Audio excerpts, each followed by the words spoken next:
Let's begin with the analysis. Part 1. It is an ancient mariner, and he stoppeth one of three. By thy long grey beard and glittering eye, now wherefore stoppest thou me? So, in the beginning of the story, what happens? You see, I told you, Coleridge is going to use this word ancient every time he mentions the mariner. He's going to use this word with the mariner in a number of times in the poem. He says that the mariner was waiting outside a wedding, and he sees two wedding guests trying to enter the wedding. And when he sees the three of them, he tries to stop one of them. He stops one of the three wedding guests who were going to the wedding. And the last two lines, these are said by the wedding guest. He says, by thy long grey beard and glittering eye. I have highlighted these words for you because they are significant. They give you a description of the ancient mariner. He's got a long grey beard, and he's got glittering, meaning shining eyes. Shining eyes. You must remember this, because Coleridge is going to use this expression, glittering eye, a lot also. And you must not forget that this man is old. He's got a long grey beard, so he has got that ancient look about him. But do old men have glittering eye? Do they have shining eyes? No. So this ancient mariner is special and strange. This is why he's strange, because he looks ancient, he looks strange, he looks old, but he's got glittering eyes. There is a reason for this. I want you to keep this in mind, and when we come to an appropriate place, I'm going to explain to you why. Now, wherefore stoppest thou me? So the wedding guest asks him, why are you stopping me from going to the wedding? The bridegroom's doors are opened wide, and I am next of kin. The guests are met, the feast is set, mayest hear the merry din. This is still the bridegroom, the wedding guest, this is still the wedding guest speaking. He says that the doors to the wedding are open, and I am a relative of the bridegroom. So, and all the guests are assembled. Guests are met means the guests are assembled. They have gathered for the wedding. The food is about to begin, and I can hear the music, the merry means happy, and I can hear the merry din, the merry music of the wedding. So the wedding guest is keen to join the wedding. He wants to be part of the wedding.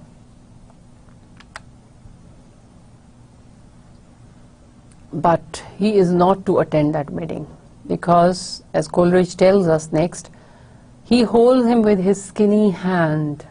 There was a ship, quoth he. Hold off, unhand me, grey beard loon. If stones his hand dropped he. So a lot of things happening here. Further description of the ancient mariner is given to you. His skinny hands are mentioned. So the ancient mariner grips the wedding guest with his skinny hands. Now he's grey beard, he's got glittering eyes, but he's also got skinny hands. So he looks really strange. Maybe the wedding guest is afraid of him. And when the ancient mariner holds him by the arm, he also whispers, there was a ship. Now, if someone is to do this to you, naturally you will be scared. Now, without any introduction, the ancient mariner stops someone and begins his tale, begins his story. Right away he says, there was a ship. He doesn't introduce himself, he doesn't tell who he is, he doesn't say why he wants to tell a story, he just begins. So you see how Coleridge is developing his supernatural, this strange and supernatural aura. Hold off. So he is the wedding guest is actually frightened. He says, leave me, unhand me, take your hand off me, grey-beard loon. So he calls him, loon is a foolish, a madman. He thinks he's mad. He thinks he's a mad person. So he asks him to stay away. If stoons means suddenly, immediately. So immediately the ancient mariner dropped his hand.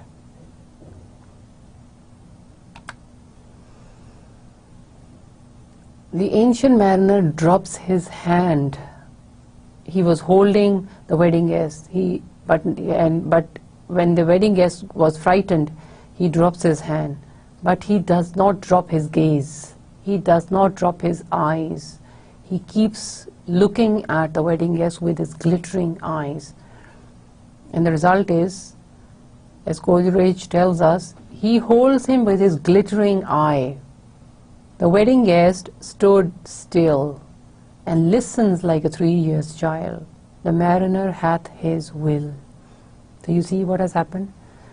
The mariner could not hold him with his arm, with his hand, but he could hold him with his eyes, the glittering eyes. His eyes seemed to hypnotize. His eyes seemed to mesmerize the wedding guest. Coleridge may not have been familiar with the word hypnotize, but we are now. We know of the power of the hypnotism. We know that it is done through constantly looking into another person's eye. Maybe this is what the mariner has done to the wedding guest. He has been able to hypnotize the wedding guest. But this is also because the mariner had some power in him. He was old, but there was some strange power in him. So the wedding guest stood still. He could not move. And then Coleridge tells us he listens like a 3 years child. So he is now ready even to stop. He was so keen to go to the wedding, but now he stops and looks up to the wedding, looks up to the ancient mariner to tell him a story, to tell him a tale, like a small child, so eager, so keen to listen to a story.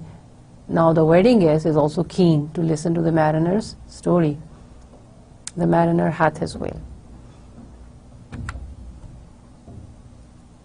The wedding guest sat on a stone. He cannot choose but hear, and thus spake on that ancient mariner.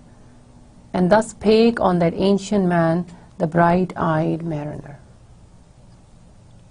So what is the effect of the wedding guest? What is the effect on the wedding guest of the mariner's glare? Is that he now sits down outside the wedding hall on a stone, and he is ready to listen to the mariner's tale. And the mariner, or the ancient man, as Coleridge tells us, the bright-eyed mariner. He begins his story.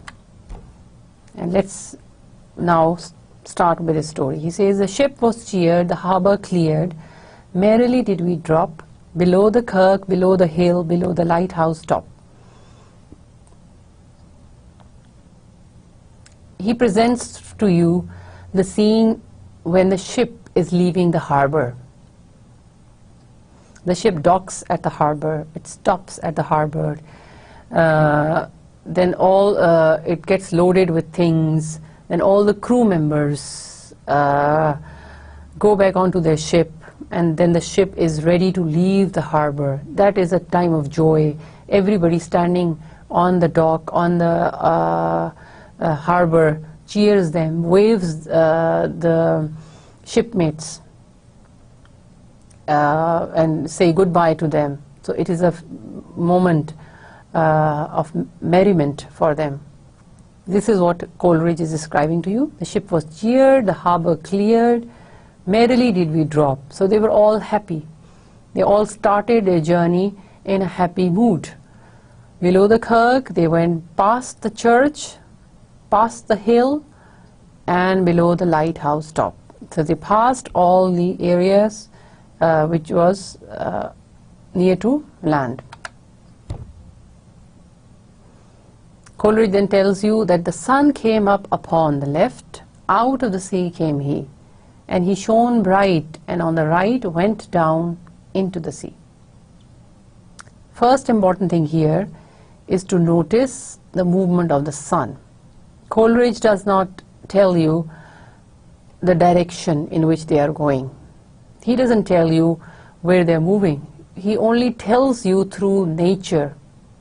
So you see how he's combining the natural and the supernatural phenomena. Before this point, he was describing to you the supernatural effect of the ancient mariner on the wedding guest. How strange it all was, the strange powers, the strange supernatural power of the ancient mariner to hold off the wedding guest, to force him, to subdue him, to tell his story. And now he takes the help of nature, the natural world, to tell you where they're going, what is their direction. And he says the sun came up upon the left. Their movement, their direction is told to you from this movement of the sun. He says the sun, when it came up on their left, and naturally it went down on their right. So if the east is on your left and the west is on your right, naturally you are moving towards south. So they are going towards south. The ship is moving towards south. He says, the sun came up upon the left, out of the sea came he, and he shone bright. This is also significant, and I need you to remember it. Nature, they are feeling bright, they are feeling merry, they are feeling happy. Nature is also shown bright. The sun is shining brightly. It's in its natural fashion. And then he says he went down to sea on the right. Higher, he says, higher and higher every day, till over the mast at noon. And at noon what would happen? That the sun would come right above the mast. Mast is the central pole in the ship, the mast, to which the sails are attached. You must have seen big ships. There is a huge pole in the center of the ship, to which those sails, which are the pieces of cloth, they are attached to control the wind, to control the movement of the ship through wind direction. So till noon, at noon, you know, at 12 o'clock, the sun is always right in the center of the sky. It is right above our heads. So the mariner, ancient mariner, had come to this point that the wedding guest interrupts him. The wedding guest here beats his breast. Beating his breast is like this, for he heard the loud bassoon. Bassoon is the sound, the musical sound, the sound of the musical instrument coming from the wedding hall. Maybe the doors had opened and he could hear the music coming out. So the wedding guest feels agitated. He remembers that he has come to attend the wedding and he wants to go back to the wedding. So he beats his breast. Then Coleridge tells you what has happened, what is happening in the wedding. He says, the bride had paced into the hall. Red as a rose is she, nodding their heads before her goes the merry minstrelsy. So the bride, he says, has gone down the hall. She's dressed up in red, and as she passes by, everybody nods their heads, and they're all, the merry music, merry minstrelsy is playing. So the wedding is in full swing. The wedding guest, he beat his breast, yet he cannot choose but hear. So you see, although he is agitated, again he beats his breast.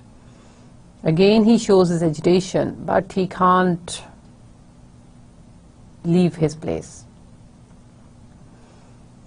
And thus spake on that ancient man, the bright-eyed mariner. Okay, so the mariner continues his story. He is not bothered about the feelings of this wedding guest. So he says, and now the storm last came. In the previous lines, they had just reached the equator. And it was at the equator point that the sun had come right above their heads. It was right above them. Because the equator, as I told you, is the center of the earth. So, and I also told you that it is at the equator that you will see a change or a development in the plot or in the story. So this is what happens now. As the sun comes right above them, that is an indication that they have reached, at noontime, they reached the equator. And now that they have reached the equator, all of a sudden, changes in nature occur. And what is that change? First of all, he says there is a storm blast. So a strong storm overtakes them. And he was tyrannous and strong. He struck with his overtaking wings and chased the south along. So what does this storm do? First of all, the storm is personified. You will see, because he's using the word he for it. Storm, he was tyrannous and strong, as if he's somebody with a soul. He was tyrannous, he was a tyrant, he was cruel, and he was strong. He struck, and then he uses a metaphor. And the metaphor that he uses for you is that of a flying creature. The storm is like some flying creature which is huge, because he says he struck with his overtaking wings. So this storm, it struck the ship with his huge wings, and he followed them. Chased them means he followed them towards the south. So they were going slowly at their own pace towards their destination, but now their destination is not in their control. Now they are being forced in some direction by this storm. So the storm now takes them at a great speed towards the south.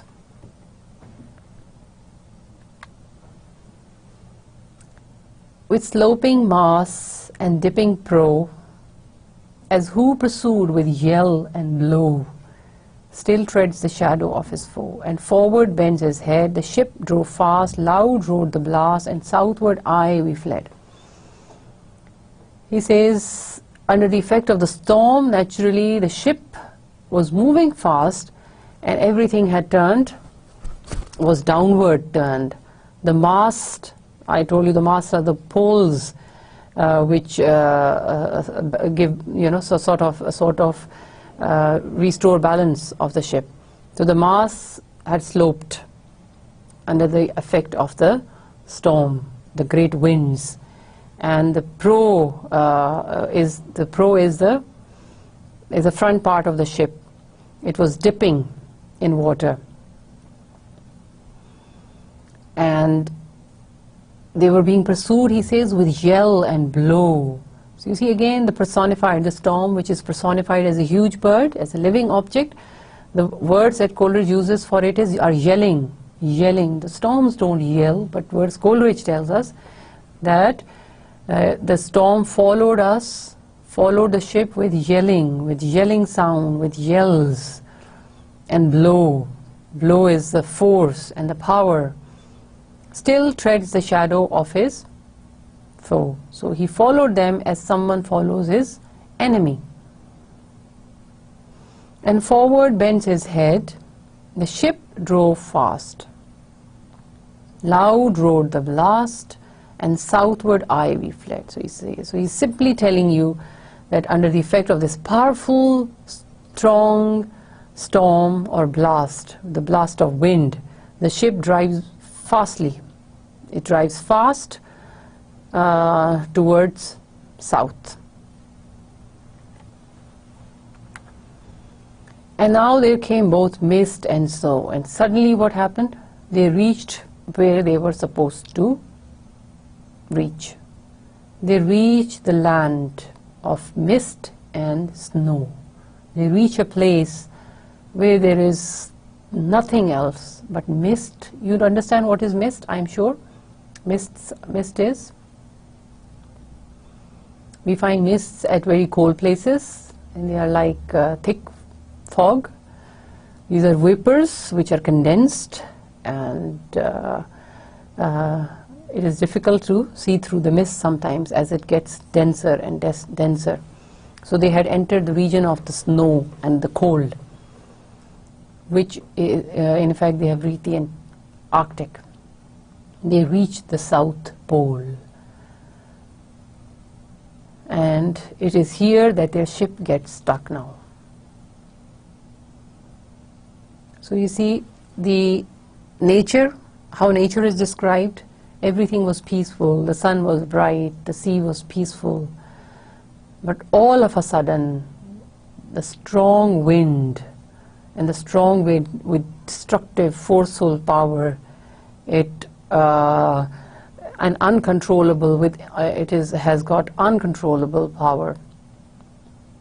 It drives them towards a region, towards a new land, a land again surrounded by nature, but this nature is again not warm. It is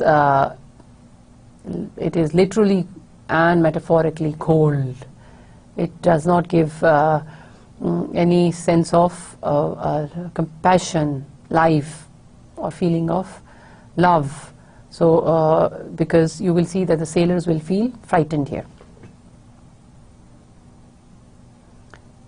And Coleridge says, and it grew wondrous cold, and ice mast high came floating by, as green as emerald. So he says this place was really cold. They started shivering, and ice mast high. Ice, this mast high, these are the icebergs. In the Arctic region, we find that icebergs, you know, icebergs are like mountains. They are like small hills. These are mountains of ice. They are not mountains of stones. These are mountains of ice which float in the ocean. So around their ship floated these mountains of ice, these icebergs, which were as high as the masts of their ship. So you can see how scary it is. And they were floating around their ship, these icebergs, as green as emerald. And they were as green as emerald. Green maybe because of the clarity of water. The water was clean there, so all the weeds, the green weeds at the bottom, they get reflected in the water. So it appeared, the water and the ice appeared to be green in shade. But for them, the picture was for the sailors, the picture was scary. And through the drifts, the snowy cliffs did send a dismal sheen. Nor shapes of men, nor beasts we ken, the ice was all between. See, he tells you of the dismal picture. The picture is not that of a happy picture. It is dismal, he says. He says, we drifted through these snowy cliffs. The ship moved. Drifted means moved. The ship moved through the snowy cliffs. And all they got was a dismal shine, the reflection. Naturally, sometimes our eyes also hurt when all that we see around us is white, white, white. The icebergs, the white ice around you, above you, beneath you. So the scene before them was dismal. It was depressing. It was sad. Nor shapes of men. Another sad thing was there was no sign of life. He says, no shapes of men or beasts we saw. So there was no life in that region. No beasts, no men. The ice was all between, Wherever they saw ice. The ice was here, the ice was there, the ice was all around. It cracked and growled and roared and howled like noises in a swoon. So this is what Coleridge emphasizes. In fact, it is the ancient mariner who is emphasizing. He says, we came to this strange place that what we saw around us was only ice.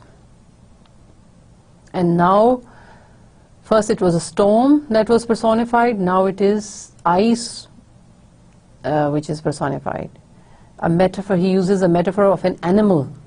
The ice is compared to an animal, a breathing animal. Because he says, it cracked, the sounds that came out, these only sounds that they could hear were the cracking of the ice, which is normal, but he says, and growled, as if, it's a living animal which growls. You know that dogs growl. So growl is that something that comes from the depth of our throats. And roared. So if growling is at a low frequency, at a low pitch, roaring is at a higher frequency. And howled. Howling is also at a high frequency, a higher pitch. So you see, he says there are these all kinds of noises, and they are distracted, they are troubled by these noises. But he says they are all the sounds of the ice. And how do they hear these noises? He says, like noises in a swoon. Swoon is as if in a dream. Swoon is in some kind of a dream, in a dreamy state of mind. He says, we heard these noises came to us as if we were in some kind of a dream. So this is a strange place that Coleridge takes you to, and he shows you how nature can also be indifferent to the suffering of humans. It is not the nature that Wordsworth paints, it is a different kind of nature. So you see, it is scary. And then see, they have a blessing in the shape of a bird. They had not come across any living thing when they had reached this place. But he says, at length did cross an albatross.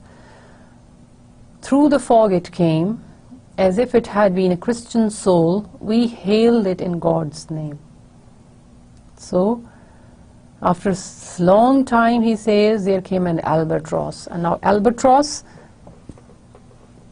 you may have seen some of these birds. An albatross is it's a beautiful, huge bird, and it's a migrating bird. It migrates, it can travel long distances. It travels between these cold places to those tropical places.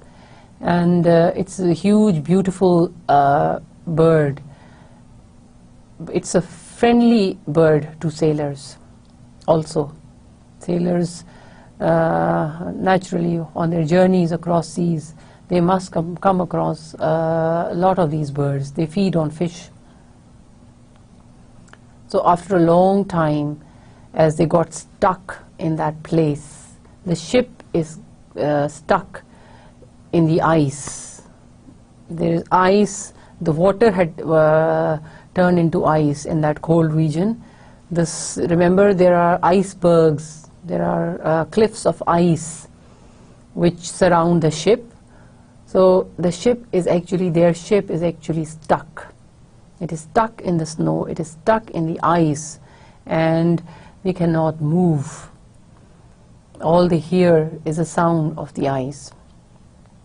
So a change is going to occur now. So there is a change now, and this change comes with this object of nature, which is the albatross. So albatross, or this bird, is actually a sign of blessing for them, because Coleridge tells you that it was a Christian soul.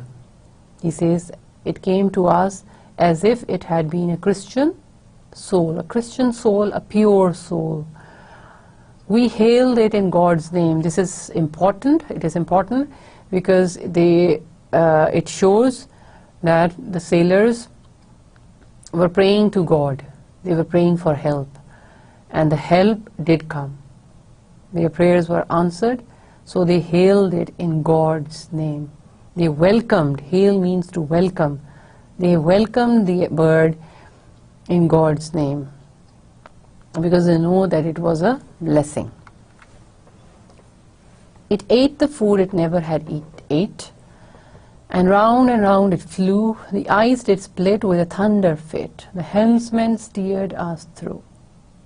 So now, what is the effect of the albatross? The effect of the albatross is that the ice cracked.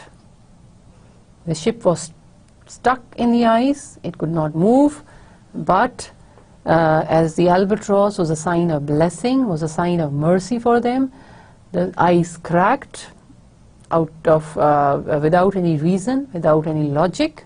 So again, some supernatural happening occurring here. But you see how he blends both the natural and the supernatural. Albatross is part of the natural world. He's a bird, so he's part of the natural world. But this cracking of the ice without any reason, it is not a natural occurring. It is a supernatural occurrence.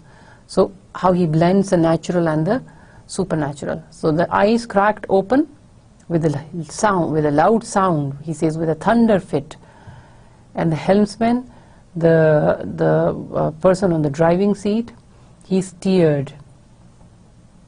He moved the ship through the crack and took them out of that land of ice. And then now the ship is now free to move. Okay? And Coleridge also tells you, you see, again he also blends the natural with the supernatural. He says the bird ate the food it never had eaten. So the bird was strange, he says. It was eating food with the sailors, and according to Coleridge, it ate the food which it had never eaten. So you see, the natural is blended in beautifully with the supernatural. And round the ship it flew and flew. And then he says, and a good south wind sprung up behind, the albatross did follow, and every day for food or play came to the mariner's hollow. And second effect, second blessing that this bird brought with it is in the shape of south wind. So the wind also, you see, wind is very important for sailors. You know that. Because if there's no wind, the ship can hardly move. In those times, these ships were not propelled by an engine like the Titanic or the modern ships now. But these ships were dependent upon the wind. So he says now the wind sprung up. From the south the wind came. So this wind that came from the south, it pushed them up towards north. The albatross followed them. It did not leave them, and every day for food or for play it would come to the mariners, to these shipmen.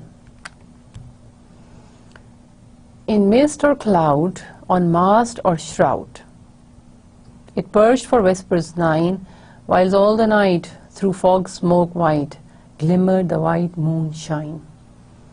In these lines are also important. Here Coleridge describes to you the nature, how nature looked at that time. He says whether it was mist, there was mist, or there was cloud, or sometimes the bird sat on the mast, sometimes on the shroud, which is a cloth, but it stayed with the ship, he says, for vespers 9. Vespers 9 meaning 9 days and 9 nights. And all the nights, these nights, he says, through fog smoke white. So they are still in the cold region although they have left the Arctic, but they're still in that the region of cold. So the ship is still surrounded by fog. Fog has not left them, but through the fog smoke, through the fog, he says, glimmered the white moon shine. The moon is white. This is I have highlighted it for you. The nights, although there is fog, but the night is also the nights are peaceful, and they're white. There is the white moonlight, which is naturally a blessing. Now we come to the last part of this part 1, and Coleridge tells us what strange thing that this ancient mariner does. God save thee, ancient mariner, from the fiends that plague thee thus. Why lookest thou so? Now these words are spoken by the sailors. They see that the ancient mariner is looking strange, is looking troubled. Plague means to, that someone, as if something is bothering him, troubling him. So he says, why does it look that something is bothering you? Why do you look as if something is troubling you? Why do you look so sad? He says, God save the ancient mariner. Why do you look so troubled? Why do you look so sad? Why do you look so down? And the answer that he gives them is, with my crossbow I shot the albatross. And without any reason, without the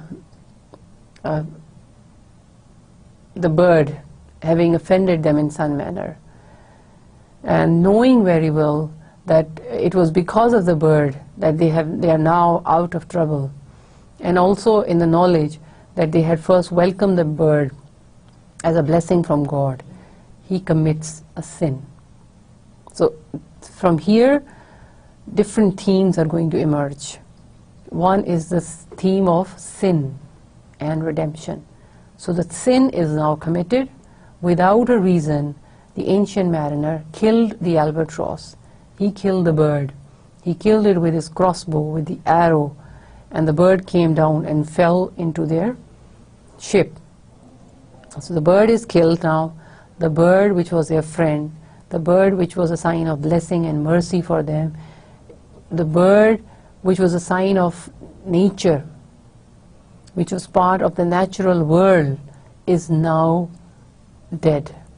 But you have to remember that the bird is part of the natural world, but the way the bird came to their help and how the help was given to them, that was all in a supernatural manner. The bird appeared out of nowhere. Through fog it came, and then when it appeared, the ice cracked. That is all supernatural phenomena. So it is part of the natural world. At the same time, it is part of the supernatural world. So ancient mariner, in killing this bird, has committed a sin on both the natural and the supernatural world. And now, from the next part, we will see that Coleridge tells us how both the natural and the supernatural world, they are going to take revenge from ancient mariner, but they are also going to take revenge on all the sailors, because Coleridge is later going to tell us they were all accomplices in his crime. So no one will be spared. And since the next part is important, it deals with different themes, and different themes are introduced in the poem. One of them is that of sin and redemption, and I'm going to start with the next part in the next lecture, and maybe we will do 2 parts in the next lecture. So up till here we had what we can call the introduction to the story, and we have come up till that point where a sin is committed.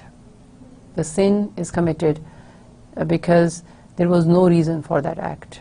It is a sin because it is an act against a peaceful. It was an act against an innocent soul. The albatross, remember, Coleridge described it as a Christian soul. It was a pure, innocent soul. So it symbolized, the albatross symbolized purity and spirituality. So the killing of the bird is synonymous with the killing of an innocent soul, and that is why it is a sin. It is a sin. It is a crime against nature. It is a crime against the supernatural world, as Coleridge will tell you.